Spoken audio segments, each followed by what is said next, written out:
Agora sim, bom dia, paz de Jesus, irmãos, sejam bem-vindos a mais essa manhã de formação, né, que sejamos aí alcançados pela graça de Deus, além do conhecimento, né, ou melhor, que o conhecimento da palavra nos leve à intimidade com o Senhor, né?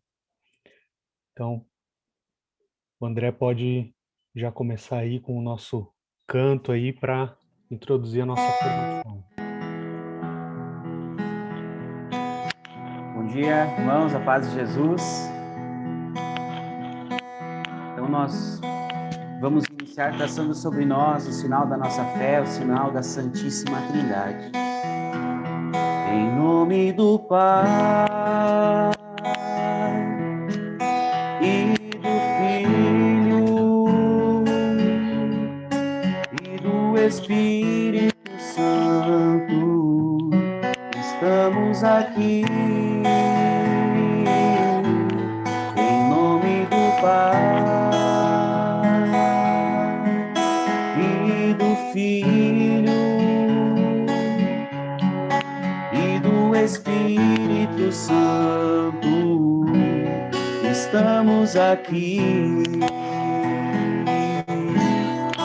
para provar o teu poder, para ver milagre acontecer. Sua presença que se faz no meio de nós, para provar do teu poder, para ver milagre acontecer. Sua presença que se faz no meio de nós. Em nome do Pai e do Filho e do Espírito Santo, estamos aqui. E após pedir e clamar a presença da Santíssima Trindade nesse encontro de hoje, nessa formação de hoje, nós queremos também pedir a presença da nossa mãe, a intercessão da nossa mãe nesse mês que estamos vivendo, mês de Maria. Queremos pedir que nossa mãe possa passar à frente nesse encontro de hoje, nessa formação de hoje.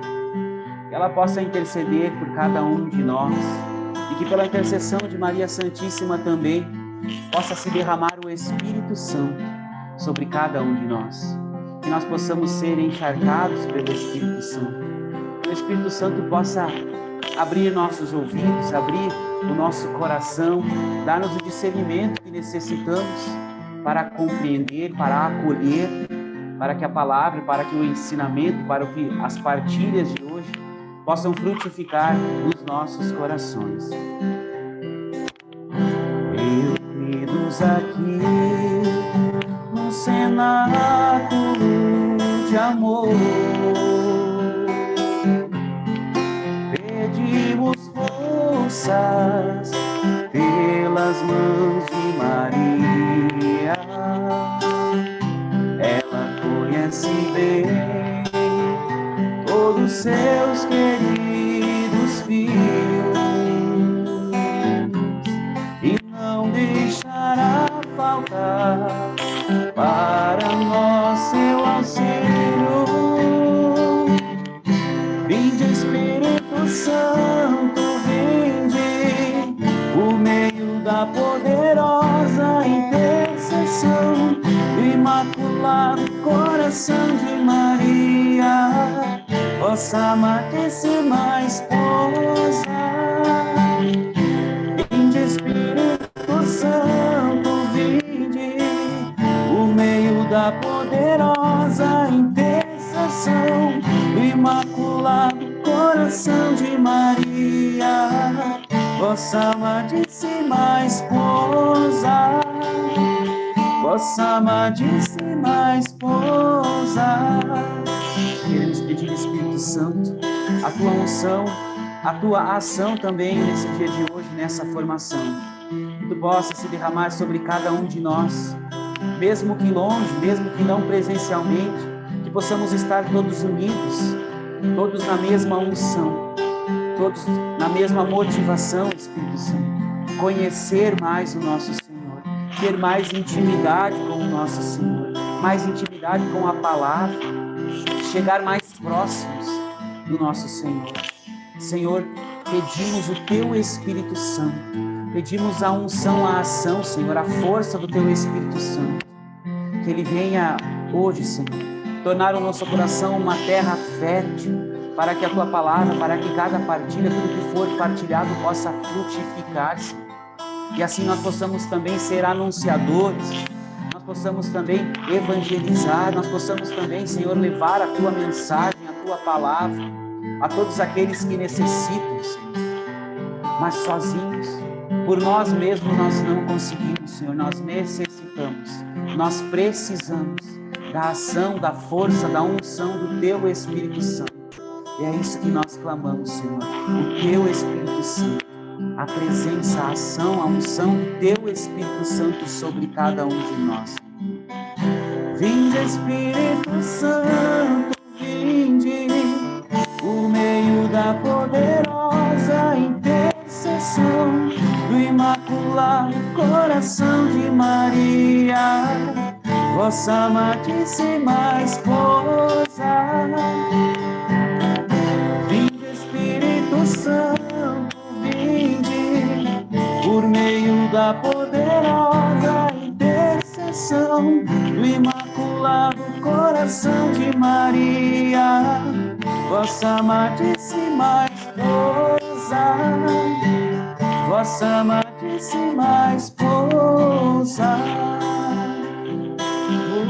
Ela mandaria, ela maria, ela Shiri cantaria, ela mandaria, ela vassoura, ela mandaria. Vou convidar vocês, irmãos, agora a abrirem o microfone. Abram seus microfones e vamos erguer um grande clamor em línguas. Vamos orando em línguas.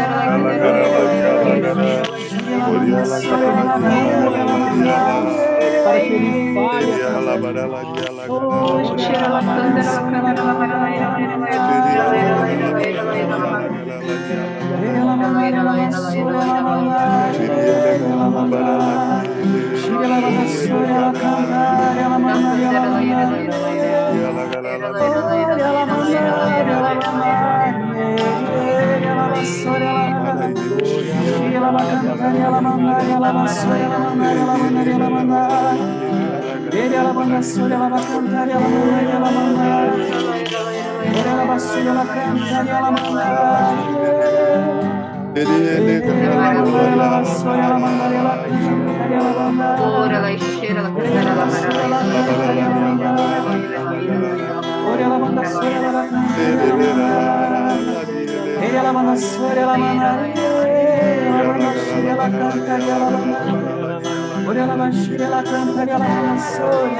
Vinde, Espírito Santo, por meio da poderosa intercessão do Imaculado Coração de Maria, vossa amadíssima esposa, vossa amadíssima esposa.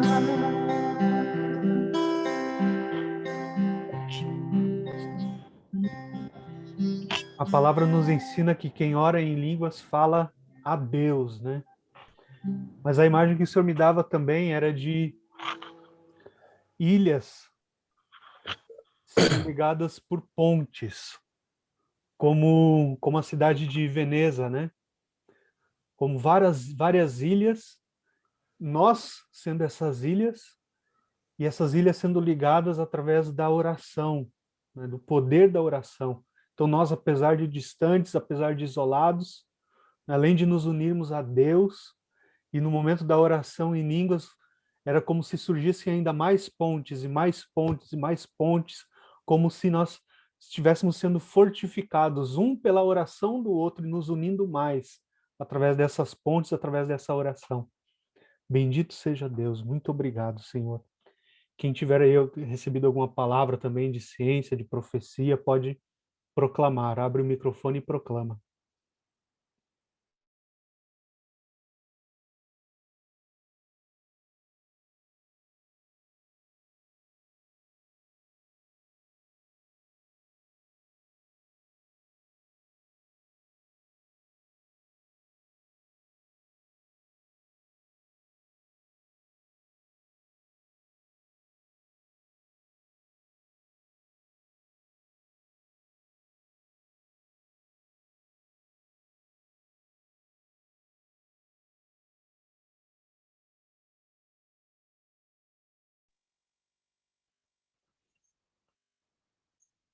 Muito obrigado, Jesus.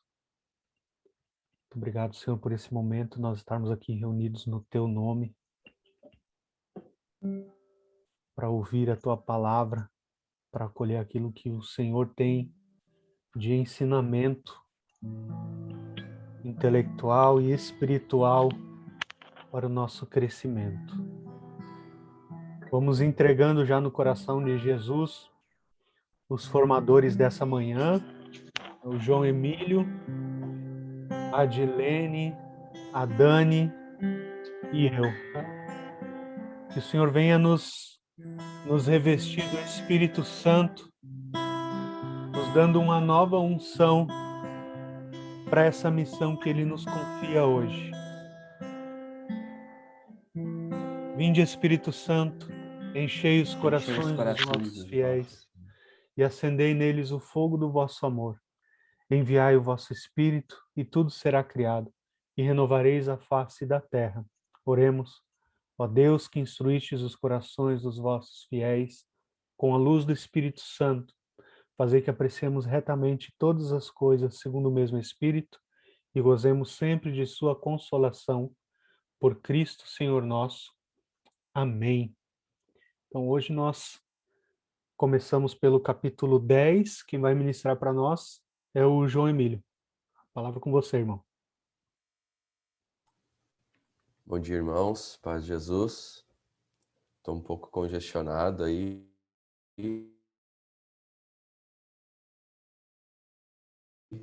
Então, sim, todo mundo. Oi? Tá travando um pouco, irmão. Pelo menos para Peraí, mim. que é a internet. Sim, tá travando, sim. Melhoramos? Oi, me ouvem agora? Sim. Tá, glória a Deus. Então, bom dia todo mundo de novo, paz de Jesus. Estou um pouco congestionado, a voz está um pouco diferente, mas como a gente está online, não sou perigo para ninguém, né? Então, a gente vai estudar o capítulo 10 agora. A formação eu já tinha montado ela na nossa aula anterior, nós não tivemos tempo. Então, durante esse tempo, dei uma revisada, uma olhada um pouco diferente.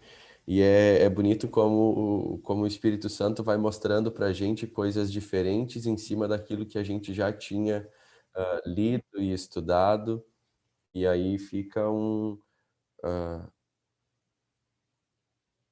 uma dica, né, para todo mundo, que a gente estuda, mas vale a pena depois fazer de novo o estudo sobre o capítulo que a gente passou, né, e tudo mais.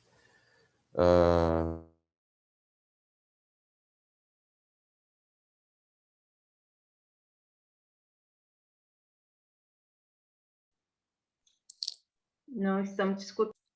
Também não estou te ouvindo aí, João.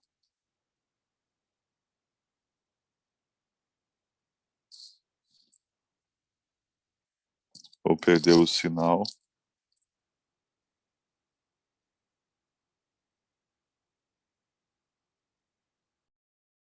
Deve ter caído aí. Sem áudio e sem imagem, né? Uhum, congelou.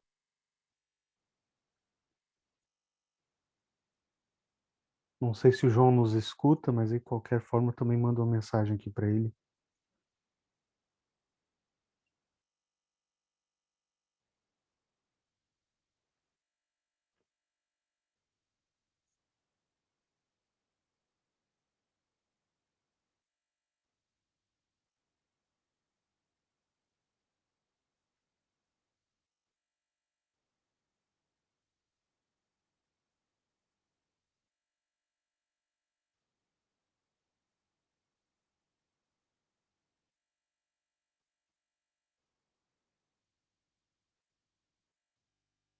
Caiu mesmo, né? Saiu da sala aqui.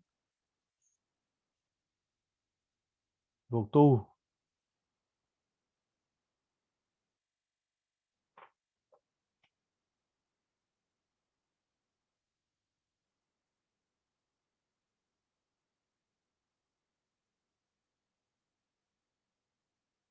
Ele está conectando de novo.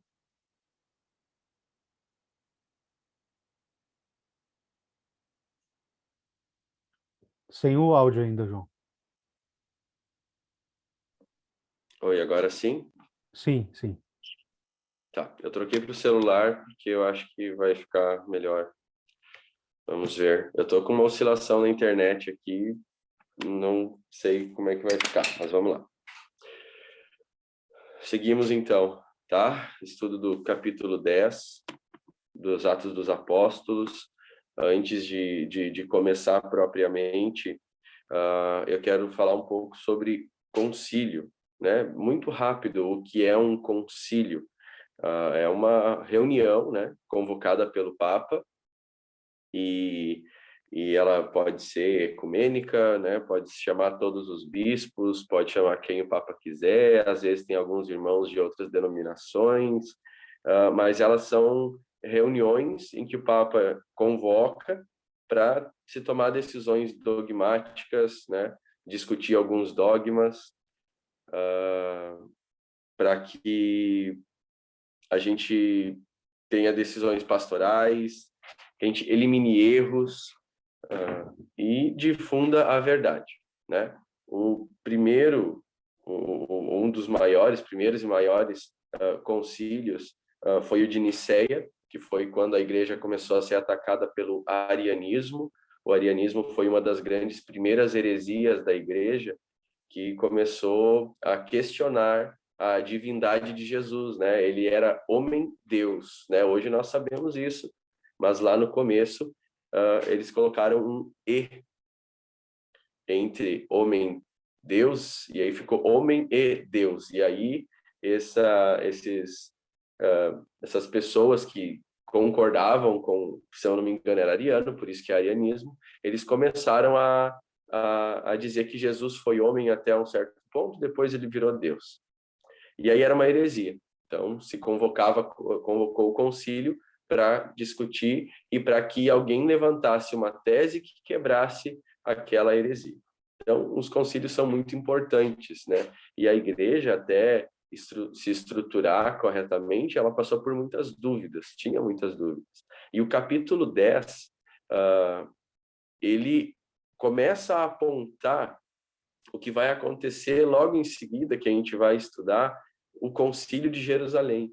Se eu não me engano, ele é no capítulo 12, o Concílio de Jerusalém, tá? Mas o capítulo 10 ele vai falar sobre uma experiência de Deus, uma experiência de Cornélio e Pedro, uma experiência com Deus, e que vai tratar de assunto, né, de um dos assuntos que foram mais difíceis para a igreja entender, que é aquilo que a gente já viu na carta aos Romanos, ou seja, o batismo, a conversão dos incircuncisos, dos pagãos, daqueles que não eram judeus, né? Então, por curiosidade, a igreja teve 21 concílios gerais, né? Até hoje, 21 concílios gerais, mais o concílio de Jerusalém, que é o que a gente vai ver em seguida nos Atos dos Apóstolos, e o último concílio foi o que a gente conhece aí, o Concílio Vaticano II, que trouxe muitas decisões dogmáticas pastorais,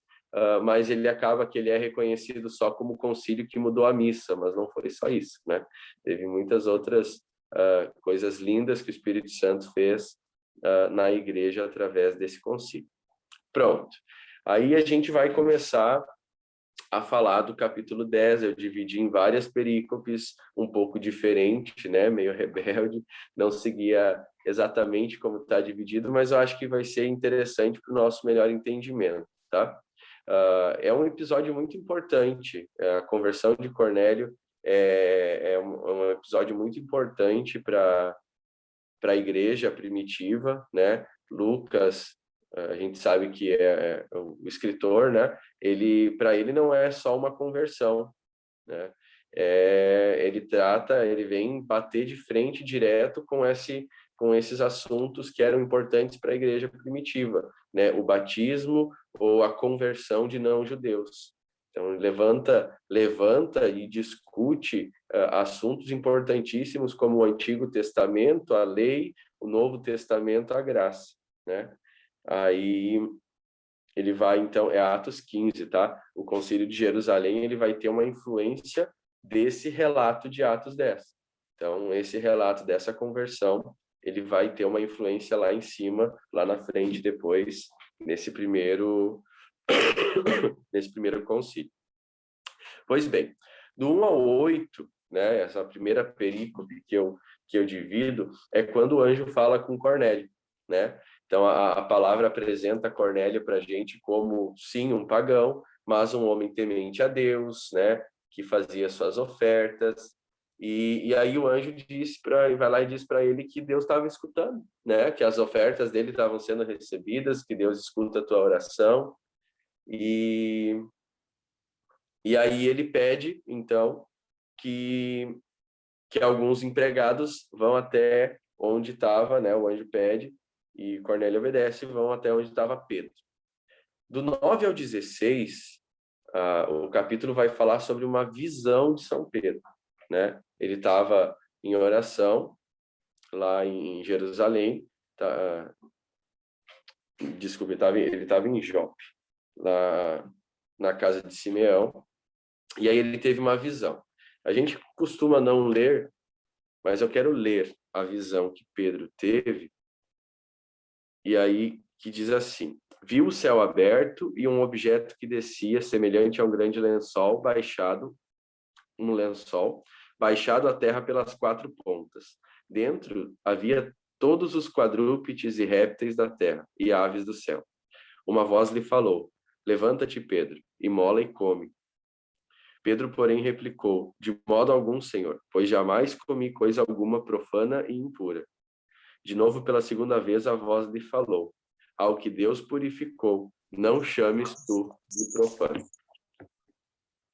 E aí, com esta visão, né, apesar de que com toda essa introdução e com o conhecimento que a gente tem hoje, a gente consegue entender mais facilmente essa visão, São Pedro não conseguiu compreender completamente, né? Então, ele recebe os enviados lá de Cornélio pedindo para que ele fosse até lá, e ele faz isso. Ele vai, então, até a casa de Cornélio.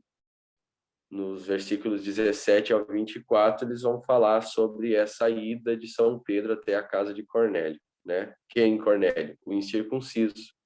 E aí a gente já vê uma primeira grande passo, para a gente não parece muito, né?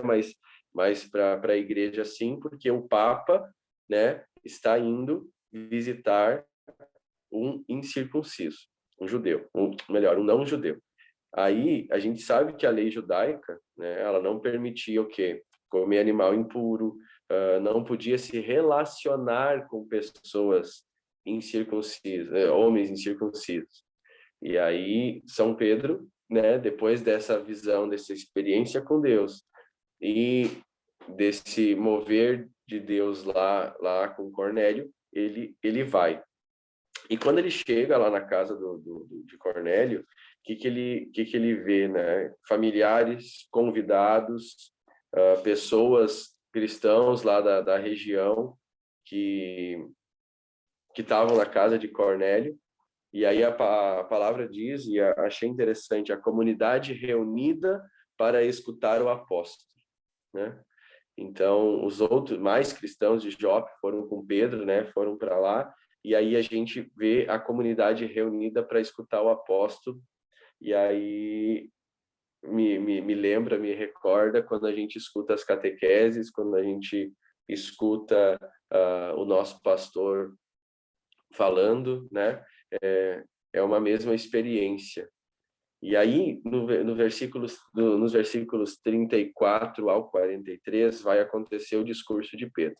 Eu já falei na outra vez, e quero falar agora de novo, que eu sou um apaixonado por São Pedro, pelo pregador São Pedro, né? E eu, como pregador, me vejo muito olhando para ele e tentando aprender, né? Como que esse homem, e a gente sabe a resposta, mas são as perguntas que vêm na minha cabeça, como que esse homem analfabeto, tão simples, né?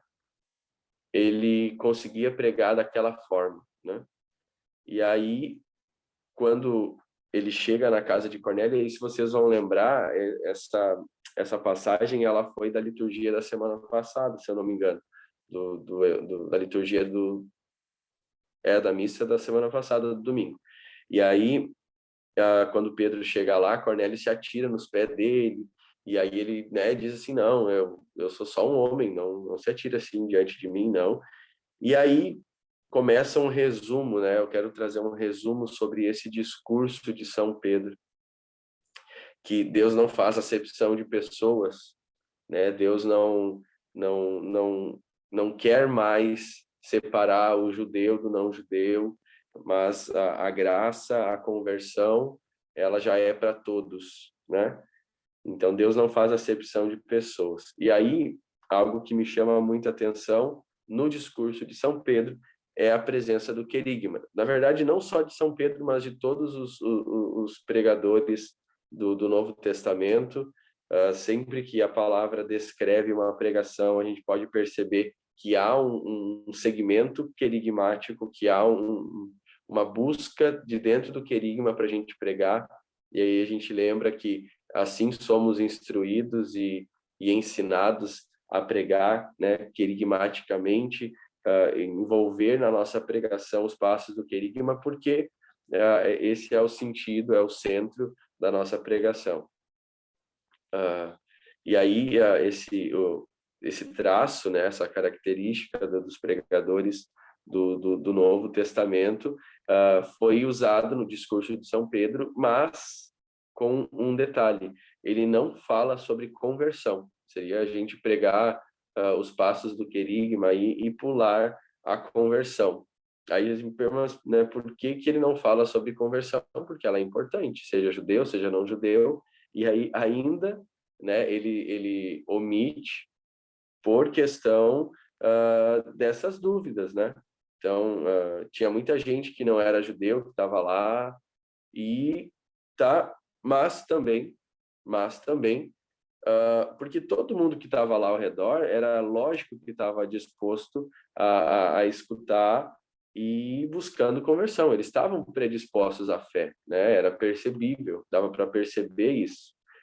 Não é como hoje que a gente entra num grupo de oração e a gente não sabe quem está ali por obrigação, quem está ali se abre para Deus ou não, né? Enfim, a gente não consegue perceber. São Pedro conseguia. E aí, como uma observação aqui de pregador sobre esse discurso de São Pedro, é assim, São Pedro é o cara mesmo, pregando. Ele é o cara, é completamente sensível ao Espírito Santo. Ele sabe como pregar, ele sabe para quem está pregando, ele sabe a palavra que ele vai usar. Então, o São Pedro tão entregue, tão aberto ao Espírito Santo que a pregação dele saía dessa forma.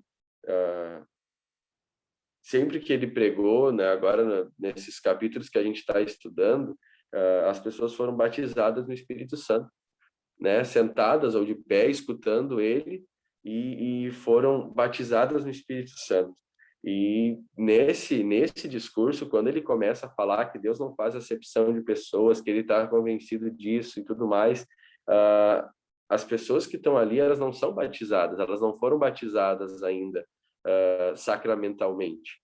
E elas são batizadas no Espírito Santo e não de qualquer forma. Teve línguas, teve carismas, teve coisas grandes aconteceram quando ele pregou. E aí a gente pode ver a importância do exercício dos carismas, né? Como é importante a gente, como pregador, não se preocupar somente em roteirizar uma pregação, mas também de estar aberto, completamente aberto ao Espírito Santo, deixando ele guiar, ele fazer, ele conduzir.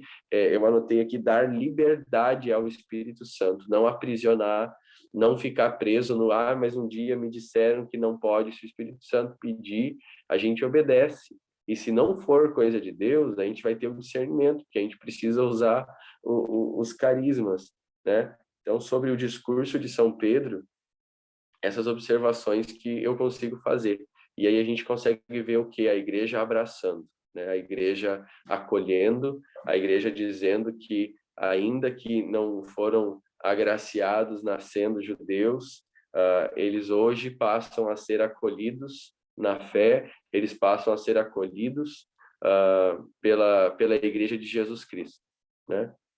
O Messias, o Cristo veio e mudou, né? Mudou. Não é mais a lei, agora é a graça. E aí, então, nos versículos 44 seguintes, 45, 46, ele vai tratar sobre o batismo dos primeiros gentios. Tá? Então, como eu já tinha comentado, eles foram batizados no Espírito Santo, escutando a pregação de São Pedro, mas eles não tinham ainda o batismo sacramental.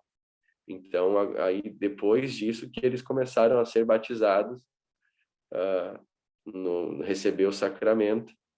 E aí eu me lembrei que eu já vi isso acontecer, e de repente vocês também já viram isso acontecer nos grupos de oração, né? Quando ainda em grupo de oração jovem, a gente reunia vários jovens no final de semana aí nos nossos grupos, e aí a gente arrastava colega de aula, colega de trabalho, não podia ver jovem na rua, a gente estava empurrando para dentro da igreja, e aí a gente via aquelas pessoas entrarem no grupo de oração, serem batizadas no Espírito Santo, e aí depois a gente ia conversar e perguntar e acolher, e não tinha batismo, não tinha crisma, não tinha comunhão, né? A família, os pais não eram casados, e aí a partir daí a gente, como igreja, começava a organizar sacramentalmente aqueles irmãos, aquelas pessoas, né? Então,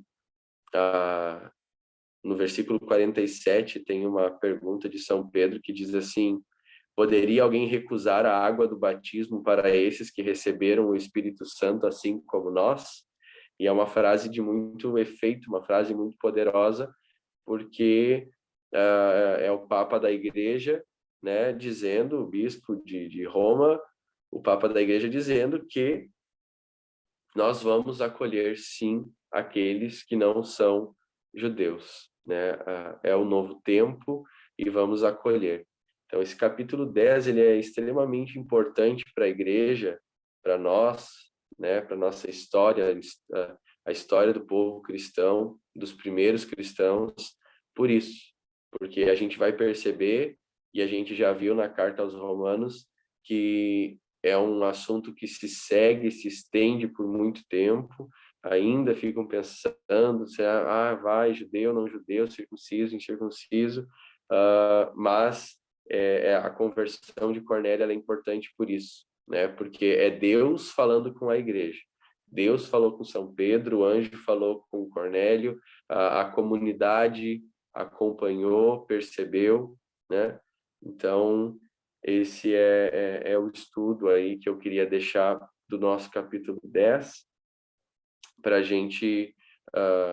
e aí, como teminha, né, como eu falei, eu tinha feito de uma forma, revisei, ficou de outra, mas que a gente possa estudar, revisar novamente o capítulo e deixar Deus falar com a gente, porque Ele vai ir mostrando muitas outras coisas. No nosso material de apoio, né?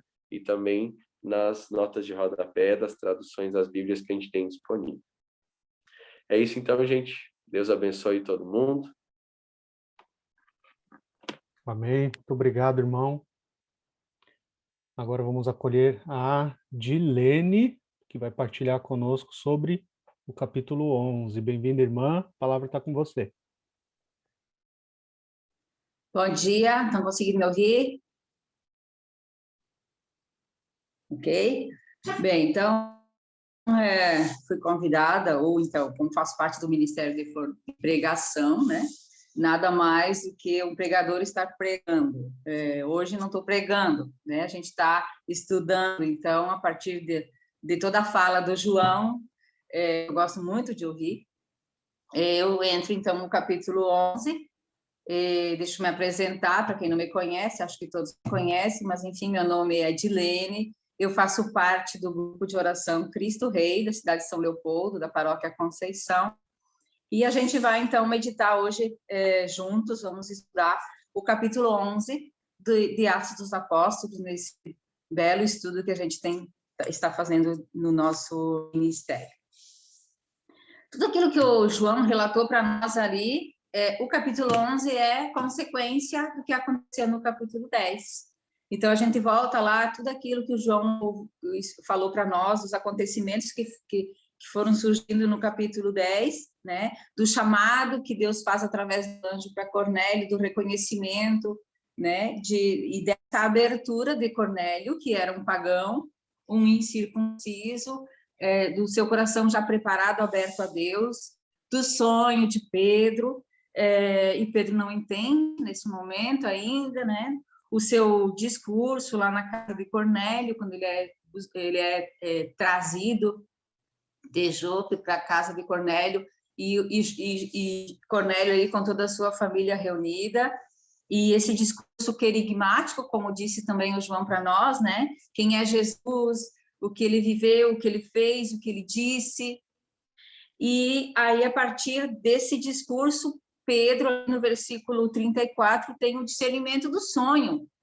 Dessa forma que eu entendo, assim, Pedro foi ali tendo esse discernimento. Deus não faz distinção de pessoas. E pega para aquele povo sem a cobrança, vamos dizer assim, da conversão, prega quimagmaticamente, porque percebe, como o João já disse para nós, né?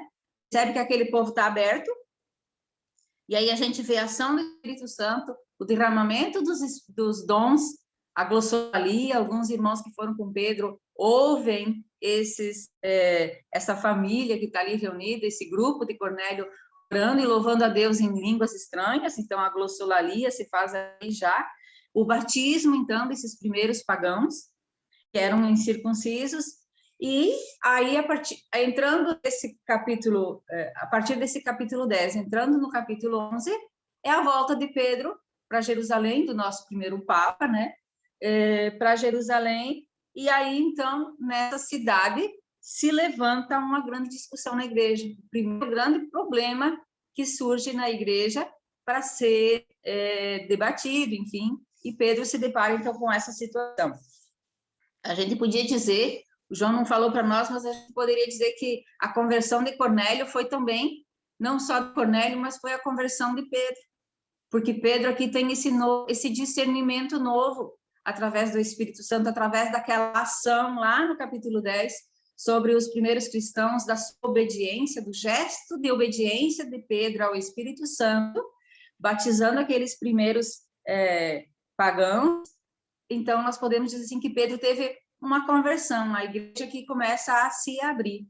A igreja já não permanece mais fechada entre os judeus e começa a se abrir através de Pedro, do nosso primeiro Papa.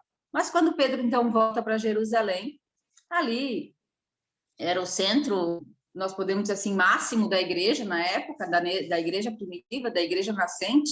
Então, alguns apóstolos, os apóstolos que ali estavam, alguns influentes da igreja de Jerusalém, questionam Pedro, porque alguns temas foram sendo levantados que eram práticas comuns entre os judeus. A circuncisão, a questão do comer e beber, das carnes impuras, a hospedagem com os pagãos, não era permitido aos judeus se hospedarem com pagãos, enfim, algumas práticas que eram sinais ainda da antiga aliança, e que era comum entre os judeus. E aí Pedro, entre aspas, transgride aos olhos humanos da igreja primitiva esses sinais, porque Pedro se hospeda em casa de Cornélio, então ele deve ter se alimentado, bebido, né, com ele ali, com aquela família de Cornélio, e batiza os que não são circuncidados. Então, enfim, transgride algumas regras que eram práticas comuns entre os judeus e que era o que eles acreditavam. Então, o primeiro grande sinal, o primeiro grande problema que surge na igreja é esta. Afinal de contas, o evangelho, a salvação, é para os judeus ou os pagãos também têm esse direito? Aí Pedro já tinha tido lá naquele gesto de batismo dos primeiros pagãos uma percepção de que o sinal agora não é mais a circuncisão, o sinal agora é o batismo. E aí a gente pode perceber que dentro da igreja, na nossa igreja, os sacramentos têm uma ordem cronológica de acontecer. Casos especiais, como o Ju citou, acontecem depois. Mas é normal a gente receber o batismo, depois a confirmação, né? Batismo, Eucaristia, confirmação, enfim. E aqui nós podemos perceber que com esse grupo de Cornélio, que eles são primeiro confirmados no Espírito Santo, que já estavam abertos à palavra. Não foi a palavra de Pedro, não foi o discurso de Pedro que os convenceu, que os converteu ali, mas foi o Espírito Santo que confirmou essa abertura que eles já tinham no coração, essa abertura ao novo, eles desejavam, eles queriam, porque Cornélio já havia anunciado, né, no convite para estarem ali. Então, Deus age, a igreja aqui agiu de forma diferente, eles foram primeiro confirmados no Espírito Santo para serem depois batizados. E aí tudo isso, quando volta lá para Jerusalém, levanta essa grande questão. Para quem a salvação? O evangelho é para os pagãos? Ou é para os cristãos? Ou os pagãos também têm esse direito, né? Então, Lucas não narra aqui para nós, mas deve ter sido uma discussão bem acalorada, visto que tratava de algumas coisas que era tradição, que eram muito antigas entre eles, né? E aí Pedro, então, usando da autoridade Deus dava a ele, mas de modo especial, munido daquela força do Espírito Santo que ainda estava com ele depois daquele grande acontecimento, usando da autoridade de Deus, então ele toma a palavra e discorre ali, conta para eles tudo o que aconteceu, né? Todos os fatos, esses todos, né? Do seu sonho, do discernimento que ele teve, da forma como tudo foi acontecendo, e ele encerra o seu discurso com uma pergunta. E no versículo 17 a gente vê essa pergunta. Se Deus lhe deu a mesma graça que a nós, que temos no Senhor Jesus Cristo, com que direito me oporia eu a Deus? E aí, então, Lucas, o autor de Atos dos Apóstolos, nos diz que os ânimos foram se acalmando, que o Espírito Santo agiu ali mais uma vez entre eles, que foi colocando neles essa certeza, é o Espírito Santo que nos convence, né? O Espírito Santo convenceu aqueles irmãos da Igreja de Jerusalém de que a salvação é para todos e todo aquele que teme a Deus e faz o bem. Todo aquele que está aberto a Deus, a acolher Jesus Cristo e é justo, tem direito à salvação, ao Evangelho, à Boa Nova. Então, esse conflito se acalma por aqui, mas como o João também lembrou, ele volta à tona depois, lá no capítulo 15, quando o concílio de Jerusalém, então, se levanta de novo, mas daí isso é assunto lá para os próximos encontros que a gente tem, não é? E esse versículo 11 de Atos, Lucas traz para nós a manifestação do Espírito Santo. além das portas das mesquitas, onde ficava, que coordenava a igreja da época, além das portas de Jerusalém, além da tradição dos judeus, né? O Espírito Santo protagoniza aqui essa abertura à igreja. A perseguição que os primeiros cristãos sofreram, que a gente vê lá no capítulo 8, ainda na época de Estevão, essa perseguição espalhou alguns dos seguidores de Jesus, né? E aí a gente vê a partir do versículo 19 do capítulo 11, a gente vê, então, a questão da fundação da igreja de Antioquia. Mas entre esses que se espalharam, esses discípulos de Jesus que se espalharam por outras regiões, outras cidades, Lucas cita aqui, então, nesse capítulo, a partir desse versículo 19, alguns lugares, a Fenícia, Chipre e Antioquia. Antioquia era uma cidade muito importante, era a terceira cidade mais importante do Império Romano na época, tinha mais de 500 mil habitantes e era formada, assim, por diversidade de etnias, crenças, enfim. E a evangelização ali, em Antioquia, se deu, nós podemos dizer assim, em dois momentos, de duas formas. No primeiro momento, foi a pregação foi aos judeus, né, os circuncisos que moravam ali em Antioquia, mas teve pouco êxito, poucos aderiram, poucos dos judeus que ali moravam foram aderindo a essa novidade da igreja, a esse novo do Espírito Santo, a esse Jesus Cristo. E o segundo momento da pregação em Antioquia foi aos gregos, pagãos, incircuncisos, que então houve ali um grande número de conversões. E vale saber, então, vale retornar, vale lembrar de novo que tanto lá na conversão dos primeiros pagãos, na família de Cornélio, como aqui agora em Antioquia, e em toda a caminhada da igreja, o protagonismo sempre é do Espírito Santo. Sempre será do Espírito Santo. Como foi lá no início, será agora, é hoje, no nosso dia a dia, o Espírito Santo é o protagonista da história da igreja. E em Antioquia, então, com esse grande número de conversões que acontece, surge, então, uma grande comunidade de novos cristãos que não eram do judaísmo, não tinham as práticas judaicas. E a igreja de Jerusalém, que era o centro da época, que era a coordenação máxima, vamos dizer assim, da igreja, fica sabendo desta nova comunidade e envia, então, Barnabé como representante, como um elemento de ligação. Então, Barnabé como representante da igreja e um elemento de ligação. Aqui a igreja começa a se unir, né? Mesmo pensamento, mesma pregação, mesmo Deus, mesmo Jesus Cristo. Começa aqui a organização da nossa igreja, a ligação que nós temos, né? Os bispos, o Papa, os bispos que são ligação às dioceses, e aí a igreja começa aqui a se organizar, a ação e o protagonismo do Espírito Santo dentro da nossa igreja. E Barnabé, então, lá em Antioquia, se encontra com Paulo, e eles permanecem ali, diz a palavra, por um ano, orientando e ensinando essa nova comunidade de cristãos. E é ali, em Antioquia, que nós recebemos pela primeira vez o nome de cristãos. Digo nós porque somos descendentes daquele povo, somos igreja, né? Então, ali em Antioquia, pela primeira vez os cristãos, nós recebemos, aquele povo recebe o nome de cristãos.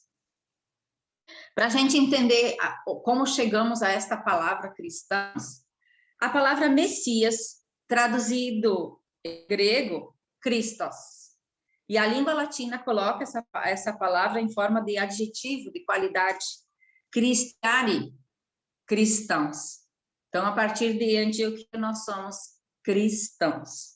Nós podemos dizer que, a partir do gesto de obediência de Pedro ao Espírito Santo, a igreja, então, se abre para aquilo que era para os judeus impensável. Impensável a abertura da igreja a povos que não fossem judeus, que não tivessem as práticas judaicas. Para eles era quase que impossível. E essa abertura universal da igreja aos povos todos traz para nós assim o ser católico, igreja católica. No Catecismo da Igreja Católica, no número 830, nos fala da Igreja da Igreja Católica. É católica porque é universal, no sentido segundo da totalidade, ou no segundo da integralidade. A Igreja é católica em duplo sentido. Ela é católica ela é católica porque nela Cristo está presente. Onde está Cristo, está a Igreja Católica. Nela consiste a plenitude do corpo de Cristo unido à sua cabeça, o que implica que ela recebe dele a plenitude dos meios de salvação, que ele quis, confissão de fé correta e completa, vida sacramental integral e ministério ordenado na sucessão apostólica.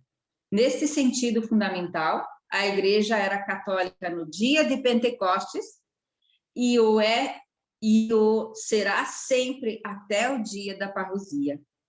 Ela é católica porque é enviada em missão por Cristo à universalidade do gênero humano. Então, aqui a igreja começa a compreender que ela surge não para um povo específico, começa com um povo, mas ela precisa atingir o universo.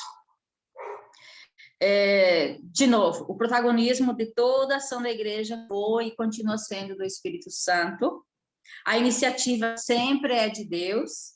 A igreja não cresce pelo proselitismo, por causa das nossas atividades, pela força humana ou por causa dos nossos discursos.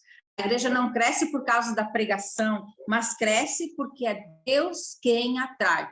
A gente é um mero instrumento. Abre lá a gaveta dos teus talheres, tem muitos ali. E aí Deus, é como se Deus fosse lá e escolhesse um desses, e nós somos esses talheres que estão ali. Deus faz uso da gente. Somos instrumentos para que Deus possa agir e atrair para si. Não fomos nós que amamos a Deus, mas foi Deus quem nos amou e enviou o seu Filho. Na carta primeira carta de São João, no capítulo 4, versículo 10. Deus nos amou primeiro, não fomos nós que o amamos, ele nos atraiu. E aí a gente vê através desses dois capítulos, o 10 e o 11, que se complementam, que a igreja aqui começa a ter a visão da essência do evangelho, que é o amor. Não são os grandes discursos, não são os grandes eventos, não são as que promovem essa conversão. É o amor e a obediência ao Espírito Santo, a docilidade ao Espírito Santo. Como aqueles primeiros pagãos lá da família de Cornélio estavam dóceis ao Espírito Santo, a igreja precisa continuar nessa docilidade. A condição para receber os dons do Espírito Santo é a fé e a docilidade, a abertura de coração. E nesse tempo, então, que a igreja toda se prepara para receber Pentecostes, se prepara para Pentecostes que se aproxima, a minha comunidade, minha paróquia, graças a Deus, também está em novena ao Espírito Santo, preparando Pentecostes, nesse tempo propício, então, que a gente, então, não só se mobilize para fazer a novena, mas que abra o coração, que a igreja tenha essa abertura de coração para perceber que Atos dos Apóstolos é atual, é hoje, porque se baseia num Cristo vivo, ressuscitado, que age através do Espírito Santo. É atual, é o de agora, é para hoje, foi para ontem e será para sempre, atualizado na nossa história, na nossa vida. Atos dos Apóstolos e a vida da igreja. Atos dos Apóstolos resume a nossa igreja, e como diz aquela canção, ninguém para este vento, não vou cantar porque senão você se assustar, mas a canção é muito antiga e diz, ninguém para este vento passando, ninguém vê, e ele sopra onde quer, força igual, tem o Espírito quando faz a igreja de Cristo crescer. Que a gente se abra verdadeiramente, que a nossa igreja se abra permanentemente a esse Espírito Santo e viva verdadeiramente a sua ação. Amém? Era o que eu tinha para nós hoje. Enfim, continuemos nesse estudo e aprofundando. Foi muito lindo, foi maravilhoso para mim aprofundar mais e mais esse assunto, e a gente cresce muito como igreja. Obrigada. Amém. Muito obrigado, Dilene. Deus abençoe. Então, agora, como combinado, nós vamos fazer um pequeno intervalo, certo? Uns 5 minutinhos aí para quem precisar tomar uma água, ir no banheiro. Quem não tomou o café aí de manhã, se quiser comer uma bolachinha, agora aproveita, certo? Daqui a uns 5 minutinhos o André volta ali com a música para a gente retornar à nossa formação. Ok? Até daqui a 5 minutinhos, então.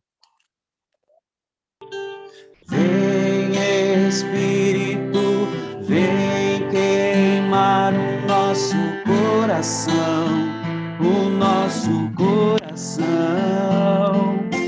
Vem, Espírito, vem queimar o nosso coração, o nosso coração. Vem, Espírito de Deus, purificar meu ser, purificar meu ser. Quebra toda a minha mentira, toda a minha covardia. Ser morno não dá mais. Vem, Espírito de Deus, purificar meu ser, purificar meu ser.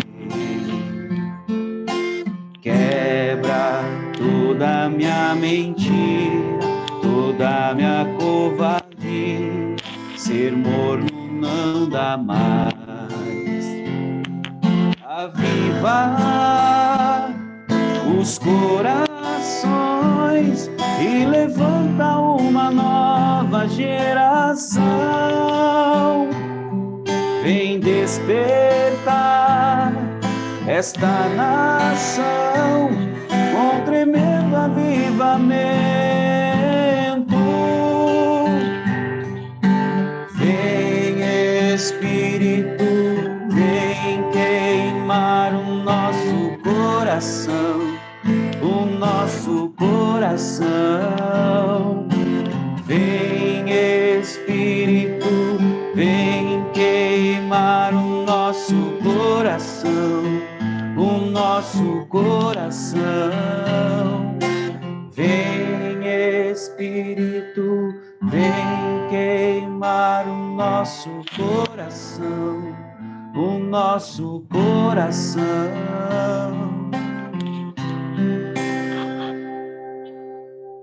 Amém.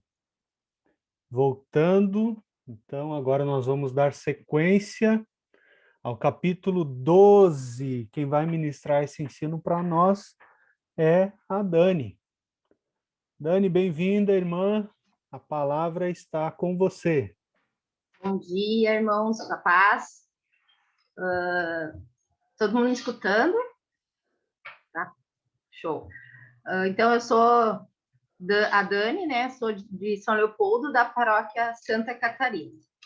Então, foi me dada essa missão de estudarmos um pouco sobre o capítulo 12, né? Da Apóstolo.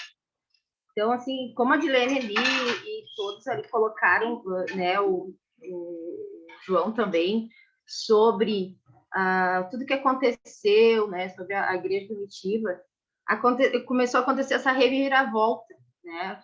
Começou a acontecer a incomodação, né, perante ali a Herodes, né? Então, aquilo ali já começou a incomodar. E entre o capítulo 8 e 12, passaram-se mais ou menos uns 13 anos, né? E ali, estudando um pouco, o Herodes, era o Herodes Agripa, né? Ele era o neto de Herodes o Grande, que na época, né, ele era o rei na época de Jesus, né? Então, só para ter né, quem era esse Herodes? Esse Herodes, na verdade, ele era o neto de Herodes o Grande, que foi na época de Jesus. E nesse momento aqui do capítulo, que é a perseguição de Herodes, morte de Tiago e prisão, né, libertação de Pedro, acho que é um dos capítulos assim, que a gente conhece bastante, né, e tem bastante recordação de como o que aconteceu ali, né, nesse capítulo. E aí, o que aconteceu, vindo do capítulo 10 e 11, a incomodação ali, do evangelismo ali começou a incomodar. E o que aconteceu, né? Herodes, ele prendeu Tiago, né? E vendo que, prendendo Tiago, o povo ficou contente. E com isso, ele mandou, né, já matar, né? Então, o Tiago, assim, foi um dos primeiros dos 12 que foi martirizado. E nesse capítulo também foi a última vez que, se a gente, assim, em termos de curiosidade, que foi falado, porque Tiago era irmão de João, né? Então, é a última vez, assim, que é falado sobre João na Bíblia. É a última vez ali que é mencionado também, né, nesse momento ali, João. E daí, nisso também, né, Herodes pediu para Pedro, né, para que prendessem Pedro, né? Então, ele foi preso e isso aí agradou ainda mais, né, os judeus, né, prendendo Pedro. E Pedro, ele foi escoltado, né, por 4 ali, então, por 4 soldados. Estava sempre com 4, 2 amarrados com ele e 2 na porta ali, né? E no Atos dos Apóstolos, aqui no 12, capítulo 12, ele acontece uma das histórias mais, assim, eu acho que importantes, que é a libertação de Pedro por meio da oração. E agora que começa a oração, né? Um exemplo de oração, de que tudo que Deus pode fazer por nós. E falando assim um pouquinho, né, de Pedro, Deus tinha um propósito para Pedro, né? E que pretendia para a vida de Pedro, né? E ele tinha esse propósito por muitas áreas. E nada podia impedir esse propósito de Deus, né? Que Deus, ele é soberano. Nem assim Herodes, o rei, poderia impedir esse propósito de Deus na vida de alguém, no caso aqui, né, na vida de Pedro. E nós temos também ali, eu queria ressaltar um pouquinho o Salmo, que diz ali, o Salmo 120, no caso aqui eu peguei a 121, que é a Bíblia da CNBB, que diz assim: o Senhor é o teu guarda, o Senhor é como sombra que te cobre, e ele está à tua direita, né? E depois lá diz assim: o Senhor vai te proteger quando sais e quando entras, desde agora e para sempre. Então, esse salmo diz um pouquinho o que aconteceu com Pedro, né, nesse capítulo 12. E outro fato, assim, importante que também a gente pode ver é que que as pessoas, né, os que estavam libertos, estavam escondidos, mas eles estavam orando sem cessar, né? E hoje a gente passa um pouquinho isso com a história do Covid que a gente está vivendo. Muita gente está em casa, poucos podem sair, e acredito que quem consegue ficar mais tempo em casa está nessa oração, né? Pedindo a Deus esse socorro. E então a gente também está vivendo um pouquinho dessa prisão, né? Mas de uma forma diferente, mas não deixa de ser uma prisão, né? Então, com essa oração sem cessar, nesse capítulo está mostrando o quê? Está mostrando o poder da oração. O quanto o poder a oração tem poder. Quando a gente pede para Deus, com muito fervor, através do Espírito Santo, que isso aconteça, realmente a gente acredite, né? Acredite nisso. Então, essa lição de fé pode ser observada, né, que Pedro ali, ele dormia, ali no capítulo 6. Ele dormia tranquilo. Por que Pedro dormia tranquilo, né? Pois ele sabia, na fé dele, né, na promessa de Jesus, que Jesus falou, né, que ele viveria até uma idade avançada. E Pedro ainda não estava nessa idade avançada. né? Então ele dormia tranquilo, né? Estava tranquilo na prisão, porque ele tinha essa fé, ele acreditou no que Jesus falou, e nessa promessa que ele ainda ia fazer muitas coisas em nome de Jesus. E aí vem essa passagem que nós conhecemos, né? Que veio o anjo e tocou o Pedro e ordenou ele, né? Que ele levantasse, seguisse todas as suas instruções, né? Então, assim, nesse momento veio o anjo de Deus e ele veio, e muitas vezes a gente também passa por isso e esquece das instruções do Espírito Santo, como foi bem colocado tanto no capítulo 10 ali e no 11. E esse anjo, ele veio e Pedro disse sim, né? As instruções, seguiu todas elas ali, conforme o anjo foi solicitando, ele foi fazendo, né? E sem saber se aquilo era real ou não, né? Sem saber se aquela vontade, todas aquelas instruções que aquele anjo estava fazendo era verdade ou não, mas ele seguiu. E ele só foi perceber isso depois que ele estava fora dos portões, né? Estava já do lado de fora, que tudo aquilo era real e que Deus havia enviado o anjo, o seu anjo, né? Então, muitas vezes Deus manda os anjos para nós e a gente não consegue, às vezes, saber discernir isso. Só que, porque muitas vezes a gente não é obediente. E aí Pedro, né, se dirigiu à casa de Maria, né?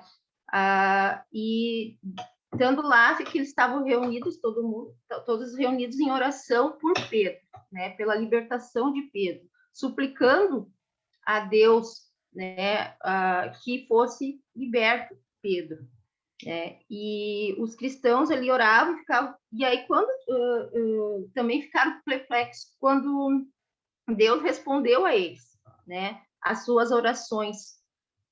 Nesse momento ali, quando eles descobriram, né, esse aqui é um parênteses, que Pedro estava ali com eles.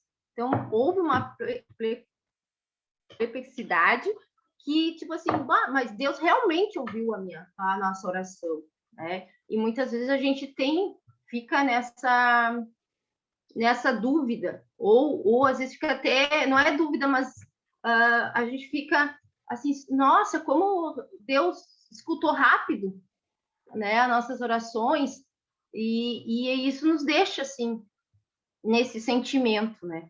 E como a gente tem que confiar, né, e ouvir e ficar atento sempre que Deus vai nos ouvir o nosso clamor. Ele vai enxugar nossas lágrimas, dentro do que nesse capítulo 12, que Deus, que Pedro ali, por causa de tudo que ele estava fazendo ali, que foi, né, que a Juliane colocou muito bem, e começou assim a incomodar, né, os judeus, a incomodar como que ele está fazendo ali, comendo, enfim, ficando com os pagãos. Eles não estavam entendendo. E por isso que Herodes mandou, né, prender e matar o Tiago e logo em seguida Pedro, porque Pedro, né, foi o porta-voz, aquele que iniciou a nossa igreja. E quando Pedro chegou à casa de Maria, né, ele bateu na porta ali e a empregada escutou sua voz. E ela reconheceu a voz do pastor. E reconhecendo essa voz, ela esqueceu de abrir a porta para ele. E saiu correndo para avisar os outros, né, que era Pedro que estava ali. Mas ninguém acreditava. Diziam que era o anjo de Pedro, né? E ela insistiu. E Pedro, vendo que eles estavam naquela, né, na calada da noite, escondido, ele não podia ficar muito tempo ali na rua, né, porque ele fugiu, né, e até que viram novamente que alguém estava na porta realmente e foram até ali, foram abrir a porta. E quando viram que era Pedro, né, aí vem ali essa alegria, né, dessa libertação, ou ficaram alegres, eu fico imaginando assim, começaram a gritar, louvar a Deus por tudo aquilo que estava acontecendo, que Pedro estava ali com eles, que as orações deles foram ouvidas, e que esse clamor, essa oração, que eles estavam ali reunidos, né, na casa de Maria, Deus com a sua misericórdia, né, ouviu eles. Só que Pedro, vendo toda aquela alegria que a gente, como carismático, às vezes também faz, né, grita e louva a Deus, ele pediu silêncio, né, pediu para o pessoal se acalmar ali, porque senão eles iam, daqui a pouco tava os guardas ali, né? Então, às vezes nós também, às vezes temos que, como carismáticos, nos conter em alguns momentos que a gente gostaria de estar gritando, louvando, né? Então, eu vi muito nós, carismáticos, nesse momento da chegada de Pedro na casa de Maria, né? Que essa vontade de gritar, de louvar, de abraçar, né? De mostrar, assim, que Deus fez aquele milagre, que Deus realmente né, tá ali conosco. E então Deus teve que, Pedro, né, teve que pedir, né, que se acalmasse, que pois estavam escondidos ali, então tinha que silenciar um pouco. E daí, então, nessa passagem, Pedro contou como tudo que havia acontecido, né, como ele foi libertado, como que ele saiu, né, e como que o anjo colocou ele para fora ali da cadeia. Uma das coisas, assim, também, que logo após isso, né, Pedro saiu dali no dia seguinte, né, já foi para outro lugar, como diz a palavra. E nesse momento aconteceu ali a cadeia ficou alvoroçada, né? Herodes mandou interrogar e saber o que tinha acontecido, mas os guardas ninguém sabia. Ninguém sabia o que tinha acontecido, se eles estavam presos, como que Pedro fugiu.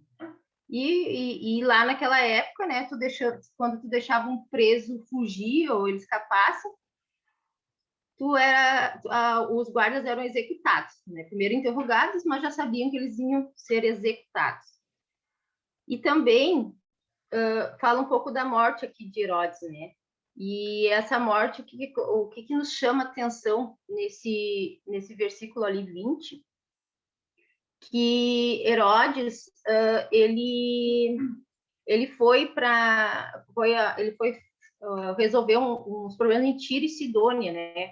Que é uma cidade que tinha bastante comércio, enfim, e que não estava sendo agrado, mas ele tinha que ir para resolver. E quando ele passou um tempo lá e foi falar com a multidão. E ele se vestiu de trajes, enfim, fez um discurso muito belo, e a voz saiu muito bem, e a multidão começou a aplaudir ele. E nessa que eles começaram ali a glorificar, vamos dizer, Herodes, ele dizia que ele tinha uma voz de Deus. Então, tipo assim, ele se colocou no lugar de Deus, né? Por tudo aquilo ali que ele estava falando, que ele resolveu o conflito, enfim, ele já estava se achando um Deus. E quando isso aconteceu, Deus não gostou, né? Por quê? Porque a glória é de Deus, né? E tudo que só é possível com a permissão de Deus, né? E em nossas vidas também acontece isso. Então, tudo é dele e para ele. E quando o Herodes quis se colocar como um Deus, Deus mandou, então, né, ali o anjo para que ele morresse ali, diz assim na Bíblia da Ave Maria, que ele morreu comido pelos vermes. No caso, lhe deu, na verdade, foi uma dor no estômago, algo muito forte nele, que ele foi morrendo devagarinho, né? Então, assim, nessa passagem também nos coloca muito essa parte que, quando a gente tem algo na nossa vida que a gente consegue, né? Deus quer nos mostrar que ele nos permitiu que isso acontecesse, né? E hoje eu vejo isso também na parte, eu dou glória a Deus com a vacina que nós estamos tendo, mas Deus permitiu que em pouco tempo isso acontecesse, né? Que nós tivéssemos isso. E glorificamos a Deus por isso, né? Os homens, os cientistas que conseguiram, têm o nosso parabéns, mas a glória de tudo isso, a permissão de tudo isso é de Deus. E no momento que a gente faz isso, Deus vai olhar para nós, assim como olhou para Pedro, assim como olhou pela oração de todos que estavam ali, reunidos em clamor, né? E Deus está olhando por nós nesse momento também.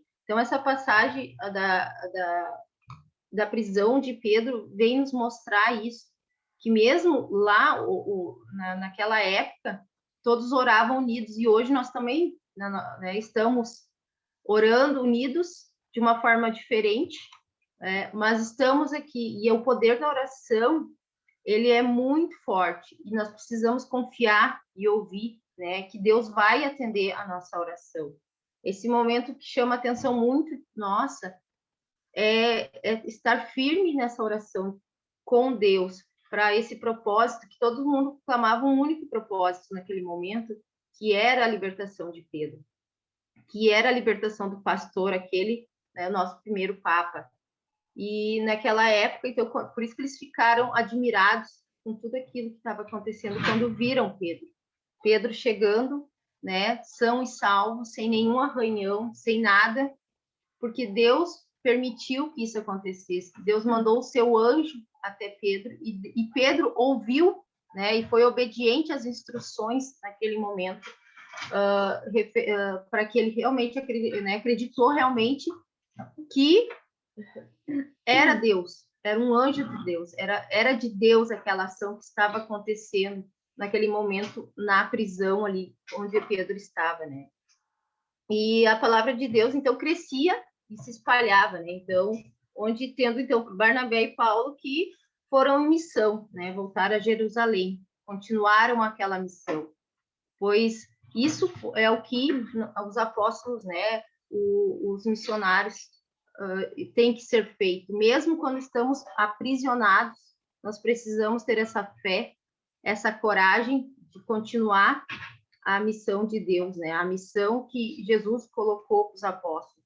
E então que nós continuamos, que quando o Deus tem um propósito para cada um de nós, né? Que nós tenhamos essa fé, essa coragem de continuar orando pelos nossos, por tudo aquilo que a gente precisa, pelos irmãos que estão, né, numa enfermidade aí que nos toca muito, e que a gente consiga, assim, saber que o propósito de Deus é muito maior do que tudo que está acontecendo, que Ele tem algo muito maior para cada um de nós, e que Ele sabe tudo sobre a nossa vida, né? Então, Pedro tinha essa certeza, porque Jesus falou para ele que ele iria, né, continuar ainda por muito tempo, né, até ficar velho. Então, ele sabia que ele não precisava se apavorar, por isso que ele dormia na cadeia, por isso que ele estava tranquilo e tinha os irmãos orando por ele, né? Então, essa palavra, ela é uma passagem, Atos 12, que nós conhecemos muito, né? Então, e ela é muito lembrada, muito fácil de ser lembrada, né? Pela história que é contada aqui de Pedro. Mas o que me chamou a atenção, sim, foi foi Pedro seguir as instruções, e principalmente a comunidade estar ali reunida, escondida em oração, e confiar, né, nessa promessa de Jesus para Pedro, e as pessoas confiando ali que realmente que o clamor delas iriam ser ouvido por Deus, que por mais que tivesse a situação de Pedro, a pior dessa, né, que ele estava sendo vigiado do jeito que estava, eles tinham tanto Pedro na cadeia, quanto as pessoas que estavam orando por ele, tinham essa certeza no coração, principalmente, né? No coração que a gente tem que ter essa certeza que Deus vai ouvir o nosso clamor. Deus vai nos dar aquilo que realmente nós precisamos. E foi ali o que aconteceu. Então, esse capítulo ele é bem curtinho, né? A gente não tem o que falar, mas o que eu estudei foi sobre isso, sobre essa vontade, né, de Deus ouvir o nosso clamor, tá, irmãos? Então, fica aí que a gente tem essa coragem, que a gente continue firme na oração, né, e tem essa certeza, essa tranquilidade de Pedro quando estava na cadeia, de que Deus vai nos ouvir, e que Deus, por pior que seja, Ele vai nos colocar de pé, e que nós vamos sair firmes, sim, né, com oração, com aquela fé que vem do coração. Em paz.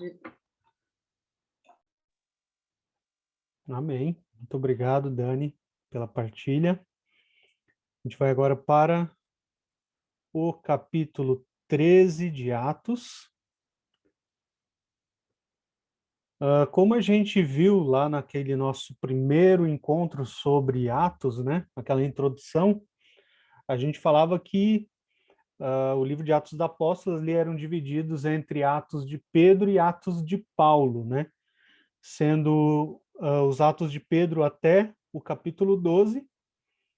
Então, agora, a partir do capítulo 13, nós temos já os Atos de Paulo, né, do 13 até o 28, até o final, nós vemos os Atos de Paulo como personagem principal, né? Na verdade, o personagem principal, né, é o Espírito Santo, o protagonismo é sempre dele, né? Mas quem vai nos aparecer aqui, quem vai saltar aos nossos olhos a partir desse capítulo 13 é Paulo, a sua missão, os seus atos, certo?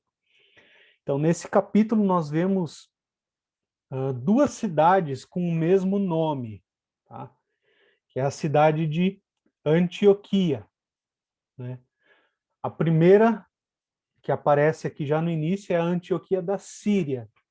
E a Adilene ali já deu uma boa introdução a respeito dessa cidade, que era uma grande metrópole para a época, ali com mais de 500 mil habitantes, né, uma das principais cidades do Império Romano, né?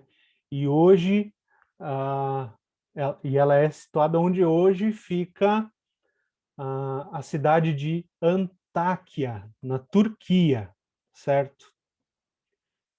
A outra Antioquia, que já mais para o final do capítulo vai aparecer, né, que é um dos destinos aqui da viagem missionária de Saulo e Barnabé, é a Antioquia da Pisídia, que fica ao sul da Ásia Menor, perto de onde hoje é a cidade de Yalvaç, que também fica na Turquia, né? Então, aqui é nível de curiosidade, certo? Então, capítulo 13 vai iniciar ali já nos narrando que nessa cidade de Antioquia, da Síria, existia um corpo dirigente. A igreja de Antioquia, ela tinha um corpo dirigente, né? E que esse capítulo nos indica ser um grupo carismático, né? Assim como em Jerusalém tinha o grupo dos 12 apóstolos e dos 7 diáconos, Antioquia vai dizer que, aliás, o capítulo vai dizer que Antioquia tinha 5 profetas e doutores, dependendo da tradução, ali vai falar profetas e mestres, né? E os, os profetas e os doutores, eles têm funções distintas, né? A função do profeta na igreja era de receber a luz do Espírito para resolver ali casos concretos, enquanto que o doutor ou mestre, ele tem a função de explicar a doutrina do evangelho, né? E pela lista que nos é apresentada aqui desses 5, eles não eram ali divididos entre profetas e doutores, né? Os 5 exerciam as mesmas funções, né, de profetas e de doutores. O Barnabé, então, é o primeiro nessa lista, né? Na lista e na ação, né? Pois, como nós vimos já no capítulo 11, depois da igreja de Antioquia ser fundada, quem foi enviado pelos apóstolos para exortar e para atuar nessa igreja foi justamente o Barnabé, né? Depois cita ali o Manaém, que por ter sido criado com o tetrarca Herodes, ele devia ser de uma família influente, né? E Saulo é o último da lista, que foi levado a Antioquia também por Barnabé ali no capítulo 11, né? Para se colocar em escuta ao Espírito, aquilo que o Espírito quer falar, demonstrando sua disposição para receber a mensagem de Deus, esse grupo dos 5 ora, que aqui na palavra vai dizer ação litúrgica, né? Eles oram e jejuam para fazer a escuta do Espírito Santo. Mas quem sempre toma a iniciativa é o próprio Espírito Santo, né? Dando ordem, uma ordem concreta, escolhendo, separando ali Barnabé e Saulo para uma missão. Lucas faz constar que a decisão não é ocorrência humana. Mais uma vez, a iniciativa não é dos homens, a iniciativa é do Espírito. Não são os homens que entram ali em um consenso para fazer uma escolha e para enviar, mas é o próprio Espírito Santo quem escolhe e é o próprio Espírito Santo quem envia, né? O versículo 2 é um dos que nós usamos ali para explicar que o Espírito Santo é uma pessoa. É tanto quando a gente faz ali seminário de vida no Espírito, quando a gente vai fazer uma pregação sobre batismo no Espírito Santo e a gente vai explicar quem é o Espírito Santo.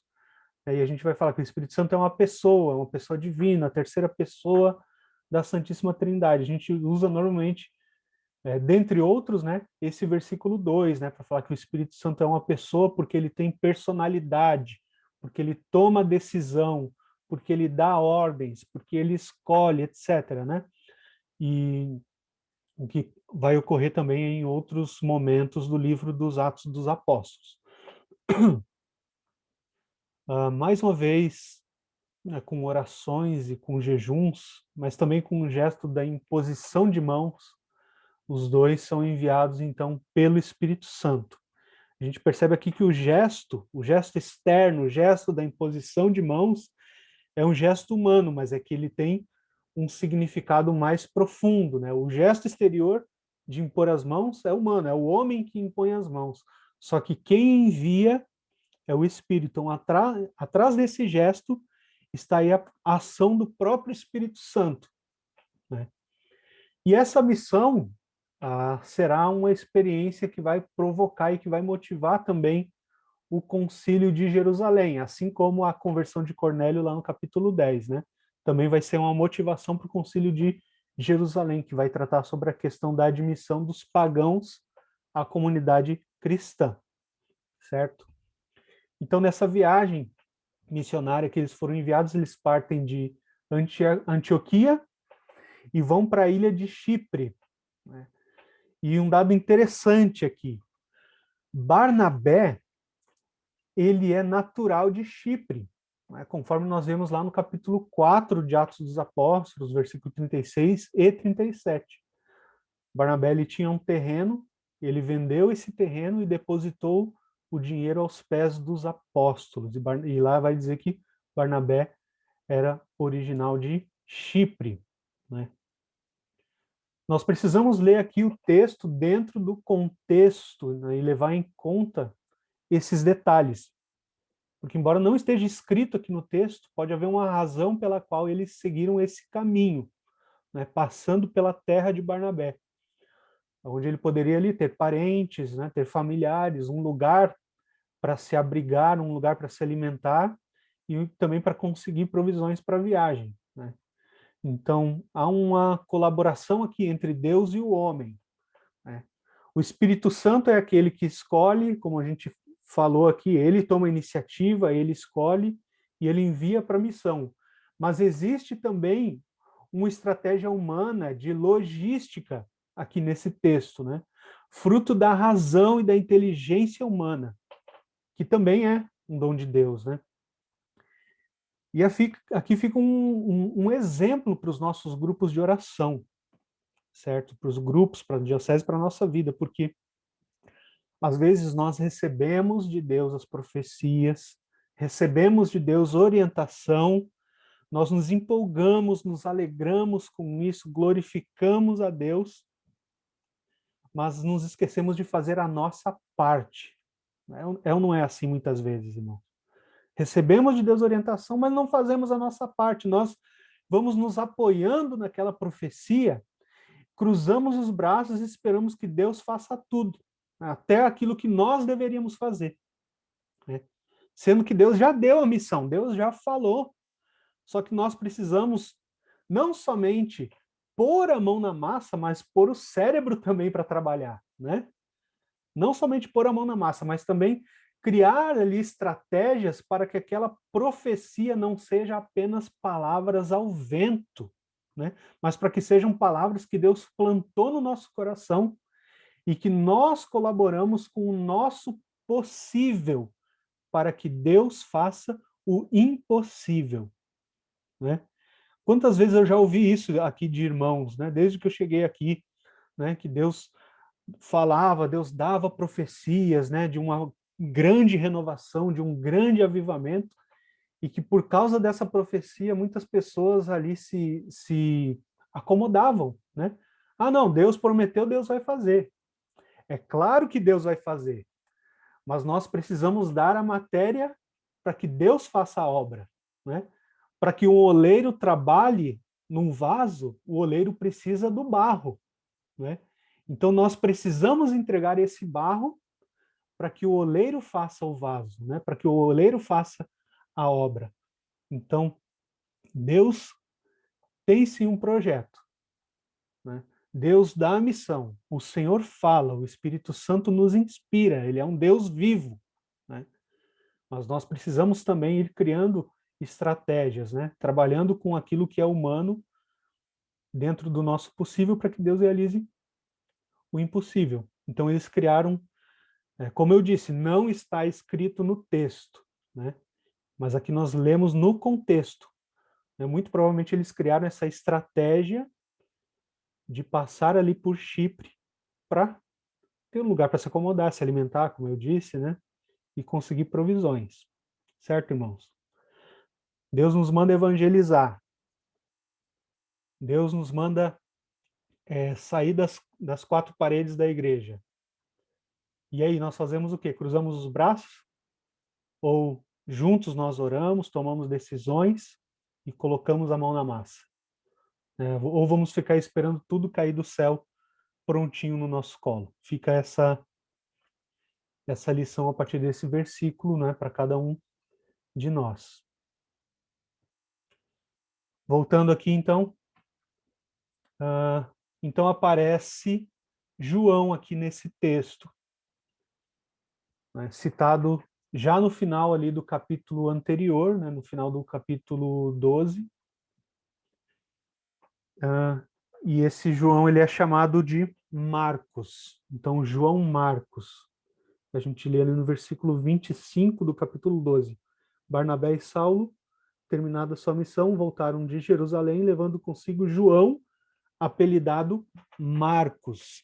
Então, aqui entra o João Marcos, a quem também é atribuída a autoria do segundo evangelho, o evangelho de Marcos.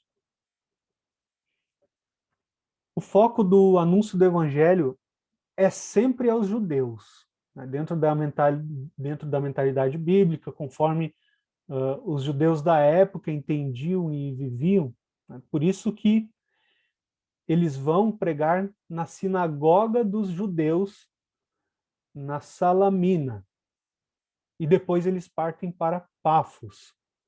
Pafos, cidade de Afrodite, onde encontram um mago e falso profeta chamado Bar Jesus. Certo? Interessante aqui que Bar, no aramaico, quer dizer filho. Não é? Então, quando nós vemos lá no Evangelho, Bartimeu, o cego Bartimeu, é o filho de Timeu.